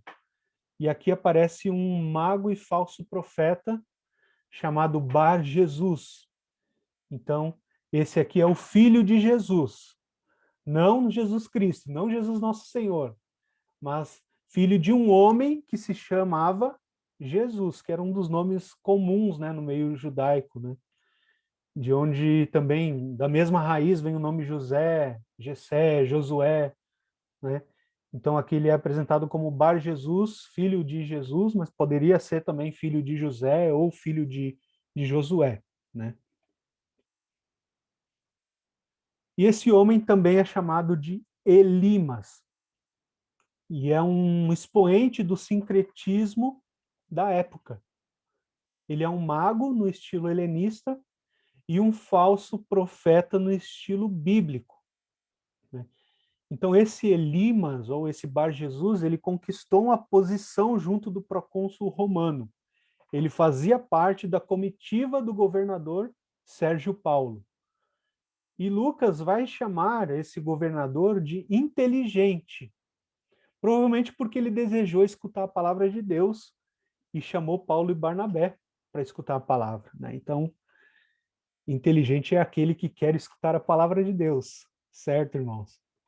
Então, por isso chama de inteligente. Não que ele tivesse alguma estima pelo governador, mas por isso, né? E Elimas, esse mago e falso profeta, vê nos recém-chegados poderosos rivais que poderiam pôr em risco a sua influência junto do governador. Então ele se opõe a tudo o que eles falam para afastar o governador da fé. Então imagina ali Paulo e Barnabé pregando, e tudo o que eles falam, esse falso profeta começa a contradizer, começa a interromper, começa a caluniar, não é? Tudo isso para tentar desviar ali a atenção do governador e afastá-lo da fé. E aqui então no versículo 9 do capítulo 3, voltando um pouquinho, para nós entendermos por que aparece ali o nome Paulo, né? No capítulo 3, no versículo 9, Saulo é chamado também de Paulo. Vamos ver aqui. 13, perdão, a gente está estudando o capítulo 13, no versículo 9. Saulo, ou seja, Paulo, cheio do Espírito Santo, olhou fixamente. Então aqui já é apresentado dois nomes para a mesma pessoa, Saulo e Paulo, né? Não se trata de um nome velho e um nome novo, tá? Não se trata de uma mudança de nome, não representa a mudança do homem velho para o homem novo. Eu tenho certeza que muitos de nós já fez pregação falando isso, né? Inclusive eu. Muitas vezes nós já pregamos isso. Paulo deixou de ser Saulo para ser um homem novo, agora ele é Paulo, né? Saulo era um homem velho, agora Paulo é o homem novo. Saulo era o perseguidor de Cristo, Paulo é o cristão que agora é perseguido, né? Muitas vezes nós falamos isso, mas na verdade não é bem por aí, né? Saulo era um judeu com dupla cidadania, né? Como nós vamos ver lá no capítulo 22, lá para frente, versículos 24 até o 29, né? Ele também possuía, desde nascença, cidadania romana. Então é normal que tivesse um nome judeu e um nome romano, né? É como se o João aqui no Brasil se chamasse João e lá na Inglaterra ou nos Estados Unidos se chamasse John, né? Como se o Paulo aqui no Brasil se chamasse Paulo e lá nos Estados Unidos Paul, né? Então era isso que acontecia com Saulo, né? Saulo para os judeus e para os romanos Paulo. É claro que aos poucos os Atos dos Apóstolos vai falando somente de Paulo, né? Afinal de contas ali o foco vai mudando aos poucos, né? Já que os pagãos vão sendo admitidos à fé, né? Então para o mundo grego, para o mundo pagão, é muito mais fácil falar Paulo do que Saulo, né? Então Saulo, ele vai olhar para Elimas fixamente e, cheio do Espírito Santo, ele denuncia todo o mal que ele pratica e também anuncia o castigo, né? E vai chamar Elimas de embusteiro e fraudador, filho do diabo e inimigo de toda justiça, né? A gente vai lembrar aqui, né, que Elimas se chama Bar Jesus, filho de Jesus. Paulo, cheio do dom do discernimento, ele vê além do homem, né? Ele vê o espírito que inspira esse homem, né? Ele pode se chamar filho de Jesus, mas na realidade é filho do diabo, porque ele é um embusteiro e fraudador, um mentiroso, e o pai da mentira é o diabo. Então, ele é filho do diabo, né? Que vem esse jogo de palavras, né? Um jogo de palavras. O nome é filho de Jesus, mas no fundo ele é filho do diabo. Que interessante isso, né? E a fé, então, desses missionários aqui de Barnabé e Saulo, a fé que eles pregam não tolera o sincretismo. Praticar a magia e ao mesmo tempo se dizer profeta é o mesmo que torcer os caminhos retos de Deus. É o que vai dizer aqui na palavra. Né? Torcer os caminhos de Deus. Até quando vais torcer os caminhos de Deus? Ou seja, até quando você vai ser um mago, vai praticar a magia e ao mesmo tempo se dizer profeta? Né? Ou segundo o nosso ditado popular, até quando você vai acender uma vela para Deus e outra para o diabo? Não é assim que a gente fala? Era isso que esse homem fazia. Se fosse nos dias de hoje, imagina Paulo pregando e denunciando dessa forma nos dias de hoje. Do que Paulo seria chamado? Né? De preconceituoso, de intolerante. O que diriam para Paulo? Não julgueis, né? Não julgueis. E na verdade é que Paulo estava cheio do Espírito Santo. Né? Está escrito aqui no versículo 9. E quem é cheio do Espírito Santo anuncia o evangelho e denuncia o pai da mentira com as suas obras. E o castigo de Elimas é ficar cego por um tempo. Né? A cegueira corporal era símbolo da cegueira espiritual, né? Somente por um tempo, para que haja um espaço para o arrependimento. Né? Diante disso, o governador ele acredita, ele fica maravilhado, né? Pois o ensinamento que ele recebeu agora também é acompanhado de sinal, né, de poder, né, diante do que acontece com Elimas ali de ficar cego. E no versículo 13 já inicia a segunda perícope desse capítulo, né? O capítulo 13 ele tem duas perícopes. A primeira que a gente falou até agora, que vai falar da missão de Paulo e Barnabé, e a segunda, mais longa, vai falar da missão já em Antioquia da Pisídia. Né? Então, aqui, a partir do versículo 13, Paulo parte para o continente. Ele sai da ilha e ele parte para Perge da Panfilha. Né? Mas Marcos decide voltar para Jerusalém. João Marcos, né? A gente não sabe o porquê, a gente não sabe por que ele voltou para Jerusalém, mas é provável que ele não concordasse totalmente com a linha de ação de Barnabé e Paulo. De Perge, então, eles vão até Antioquia da Pisídia, e num dia de sábado eles participam da liturgia. Na liturgia judaica, eles costumavam ler uma perícope, um trecho, né, da lei, e depois um trecho dos profetas. E então qualquer judeu poderia fazer ali o seu comentário, a sua homilia. Né? A exortação era, em princípio, ali dirigida aos judeus. Né? A palavra é passada para Paulo, e a sua exortação, a princípio, seria direcionada aos judeus, mas também a prosélitos e simpatizantes que acorriam à sinagoga. Tá? O prosélito, quem é o prosélito? É aquele que, não sendo de origem judaica, se converte ao judaísmo. Né? Literalmente significa adventício, forasteiro, estrangeiro ou recém-chegado. Então, Paulo se levanta para falar, né, no estilo grego, porque normalmente, né, quando era feita uma pregação na sinagoga, o pregador ele se sentava, né, como um símbolo de estar falando algo importante. Né, e como falando algo importante não poderia falar às pressas, mas com calma, por isso se sentava.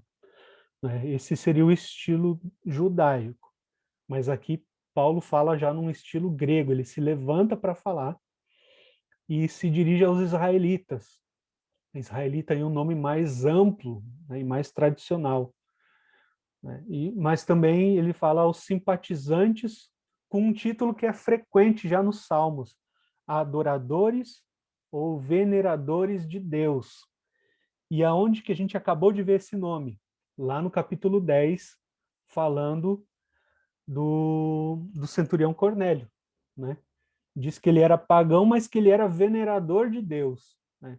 Então ele não era circuncidado, né? Ele não era judeu, mas ele venerava a Deus. Né? Ele honrava a Deus e fala ali até de que ele praticava caridade, dando esmolas. Né?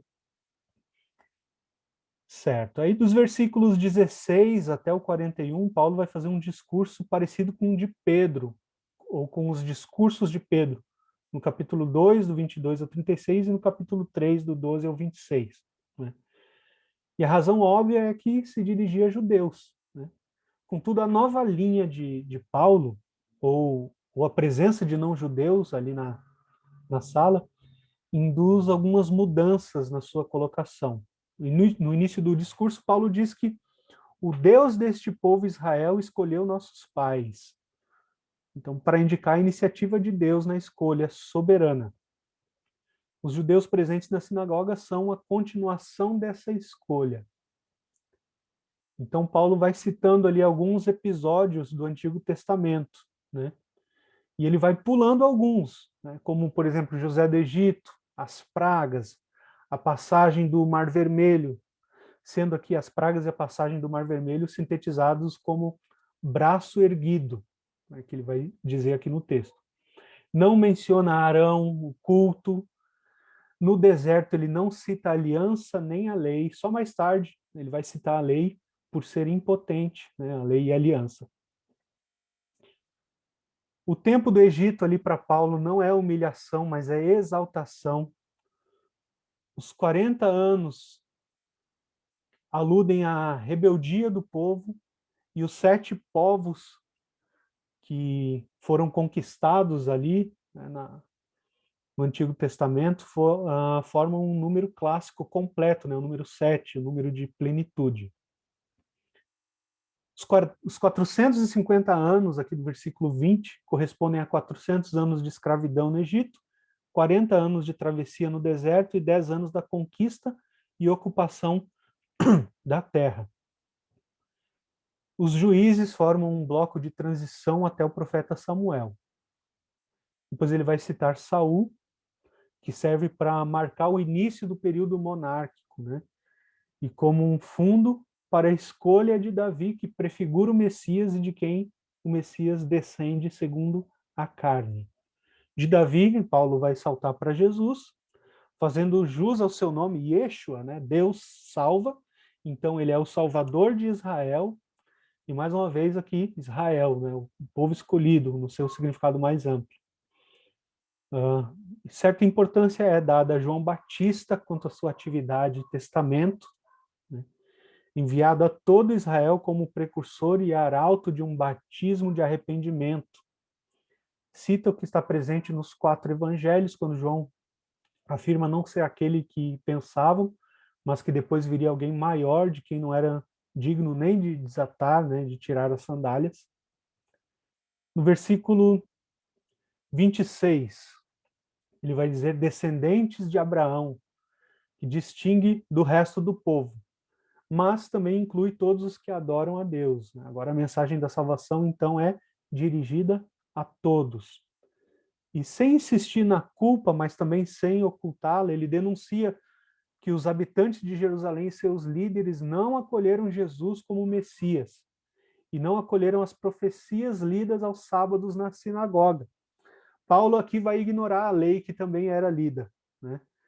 Ele vai dar ênfase à profecia, porque as profecias, os livros dos profetas, trazem mais dinamismo, né? Eles projetam para o futuro. Então não basta ser descendente de Abraão, precisa estar aberto ao futuro, que já é presente como cumprimento. As palavras dos profetas se cumprem ao condenarem e crucificarem Jesus, mesmo que sem querer, ela se cumpre. Assim como os irmãos de José, né, fizeram com que se cumprisse os seus sonhos, José do Egito. E, de novo, quem toma iniciativa é Deus, né, ao ressuscitar Jesus dos mortos, que aparece às suas testemunhas, os apóstolos, e isso é parte do querigma e da confissão primitiva.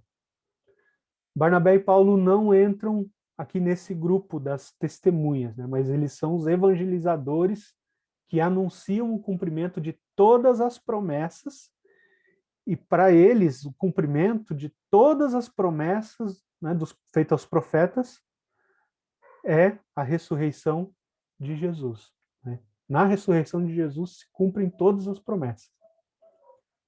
E Paulo vai citar ali 3 textos, né, do Antigo Testamento. O Salmo 2, tu és o meu filho, hoje te direi. Isaías 55:3, eu vos darei fielmente o que prometi a Davi.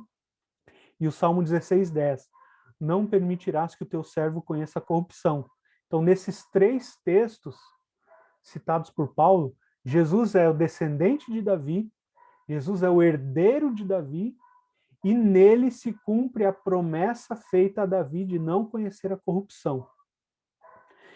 E para concluir, então, a lei de Moisés, com os seus ritos e cerimônias, não garantem o perdão, ou a lei não garante o perdão dos pecados.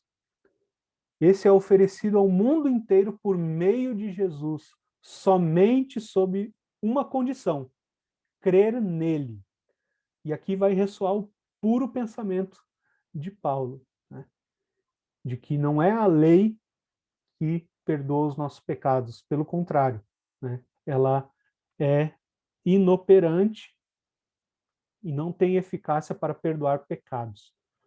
Somente a fé em Jesus tem esse poder. E a fé em Jesus não é um ato neutro, né? Aceita-se para a salvação ou rejeita-se para o castigo.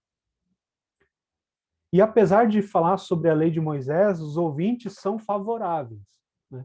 Ao menos por curiosidade em continuar ouvindo. Por enquanto, a sinagoga não lhes é fechada como um lugar de pregação. E eles são convidados a continuar falando no sábado seguinte. E um grupo misto de judeus e de prosélitos ainda continuam ali conversando com Paulo e Barnabé, né, que vão dando mais explicações, vão respondendo as perguntas, e aí eles se despedem convidando-os a serem fiéis ao favor que Deus lhes está fazendo com a mensagem do Evangelho. E a partir daí a notícia vai se espalhando por todo mundo, né, por toda a região, todo mundo quer escutar ali o que os novos pregadores têm a dizer, esse novo discurso sobre o Senhor. E prosélitos e pagãos acabam crescendo ali de tal forma que acabam tornando os judeus a minoria. Então os judeus passam a sentir inveja do sucesso dos pregadores e do seu novo ensinamento, né? E também de perder o privilégio de povo escolhido. Começam a insultar, começam a contradizer o que Paulo dizia e podem enquadrar-se agora no delito dos habitantes de Jerusalém, né, e das suas autoridades. Eles não aceitam compartilhar com os pagãos a sua condição de povo do Senhor. Rejeitam a mensagem universalista e se fecham no seu particularismo. Ou seja, eles não aceitam que a salvação seja agora aberta para todos, né? Inclusive para os pagãos, né? Eles querem continuar sendo o único povo escolhido que se salvará. Então, Paulo e Barnabé eles se posicionam publicamente, né? E o que dizem acaba se tornando forçadamente uma programação, né? Anunciar aos judeus, ser rejeitados e dirigir-se aos pagãos, né? Apoiados na profecia de Isaías 49:6, dirigida ao seu servo, né? E segundo Lucas 2:32, dirigida a Jesus e agora também aos pregadores do Evangelho.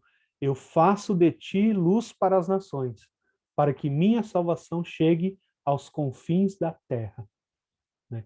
A gente sabe que quando a Bíblia fala nações, ela quer dizer aos povos pagãos, né? Para fora do povo judeu. Então os pagãos se alegram, glorificam a palavra de Deus, vai dizer que é a palavra, e creem os destinados à vida eterna. E destinados à vida eterna é um modo de dizer os escolhidos, né? Aqueles que se converteram foram se tornando difusores do evangelho por todo o mundo pagão, né? No versículo 49 vai dizer, a palavra de Deus se espalhou por toda a região. Então, os judeus eles vão incitar 2 grupos para iniciarem uma perseguição a Paulo e Barnabé. O primeiro grupo ali das mulheres piedosas, mulheres influentes ali na cidade, né? E essas mulheres piedosas podem ser simpatizantes ou adeptas ao judaísmo, né? E também o grupo daqueles que são os notáveis da cidade, que são autoridades, né, que declaram a expulsão da cidade ali, de Paulo e Barnabé. Né? E aí, com aquele gesto tradicional de sacudir o pó dos pés, eles partem para Icônio, na Galácia. Né?